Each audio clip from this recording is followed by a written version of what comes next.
নমস্কাৰ বন্ধু বান্ধৱীসকল, মোৰ চেনেল আৰতি দেৱী অসমীয়া ছোৱালীলৈ আপোনালোক সকলোকে পুনৰবাৰ স্বাগতম জনাইছোঁ। ভাবিলোঁ এটা ব্লগ ষ্টাৰ্ট কৰোঁ, গতিকে আপোনালোকে যদি ভাল পায় তেন্তে হ'লে ব্লগটো চাই যাব আৰু শেষলৈকে চাই কিবা দিহা পৰামৰ্শ আগবঢ়াব লগা থাকিলে আগবঢ়াব পাৰে আৰু যদি ভাল পায় লাইক এটা কৰি দিব আৰু ছাবস্ক্ৰাইব কৰি দিব মোৰ চেনেলটো। এয়া দেখিছেনে, মই গৈছিলোঁ আত্মসহায়ক গোটৰ কাম এটাত। চৰকাৰে এখন প্ৰদূষণমুক্ত অসম গঢ়াৰ উদ্দেশ্যে অমৃত বৃক্ষ আন্দোলন নামেৰে এখন আঁচনি ৰূপায়ণ কৰিছে। মানে আমি গোটৰ সদস্যসকলে গছপুলি ৰুব লাগিব।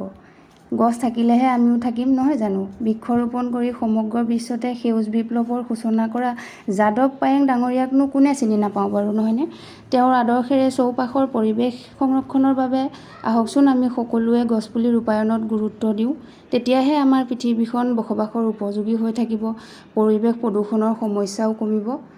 আমি সকলোৱে লগ লাগো, আমাৰ কৰণীয় যিখিনি কাম আছে আমি নিজেও কৰিবলৈ চেষ্টা কৰিব লাগে। অকল চৰকাৰে আঁচনি ল'লেহে যে কৰিব লাগে তেনেকুৱা কোনো কথা নহয়। আমি নিজেও তেনেকৈ গছপুলি ৰোপণ কৰিব পাৰোঁ। এজোপা গছ কাটিলে 10টা পুলি আমি ৰুবলৈ লাগে।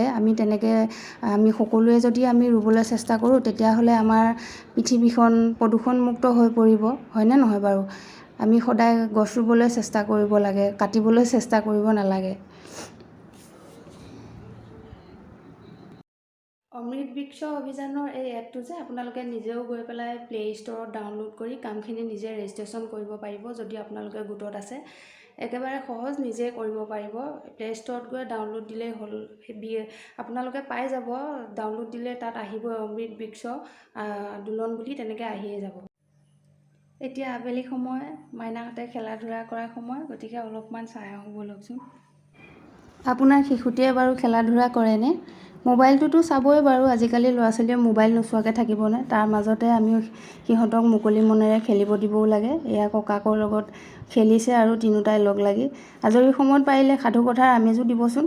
এইবোৰে শিশুৰ মন মগজুত ক্ৰিয়া কৰে আৰু খেলিলেহে শিশুৰ শাৰীৰিক আৰু বৌদ্ধিক বিকাশত সহায় হ'ব।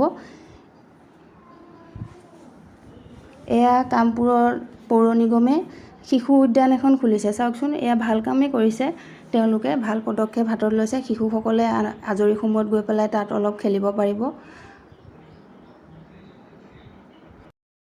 খেলা ধূলা সামৰি আমাৰ বাচ্ছা পাৰ্টি আহিলে পেট পূজা কৰিবলৈ। এয়া বুট ভাজিছোঁ, সিহঁতে বোলে বুট ভজা খায়। এনেদৰে একেলগে কেইবাটাও ল'ৰা ছোৱালী একেলগে লগ লাগি পেলাই খালে বা খেলিলে সিহঁতে কিমান মনত ফূৰ্তি পায় চাবচোন। ঘৰত নোখোৱা বস্তুটো এনেকৈ যেতিয়া একেলগে লগে ভাগে খায় নহয়, প্ৰতিটো বস্তুৱে সিহঁতে খাবলৈ লয়। এনেকৈ বুদ্ধি কৰি সিহঁতক খুৱাবলৈ লাগে। এয়া তিনিওটাই লগ লাগি পেলাই বুট ভজা খাইছে আৰু ক'লে মা আমি চেণ্ডউইচ খাম। আৰু এইটো হৈছে ভাগিনটো আমাৰ, সিও আমাৰ ইহঁতৰ লগতে খেলা ধূলা কৰি থাকে আৰু সিও এয়া আনন্দ মনেৰে এয়া খাইছে। এয়া চেণ্ডউইচ খাওঁ বুলি ক'লে, এয়া মই বনাই কৰি দিলোঁ আৰু খাই মেলি সিহঁতে আৰু কিতাপত বহিল। এনেদৰে সময়বোৰ পাৰ কৰিছোঁ।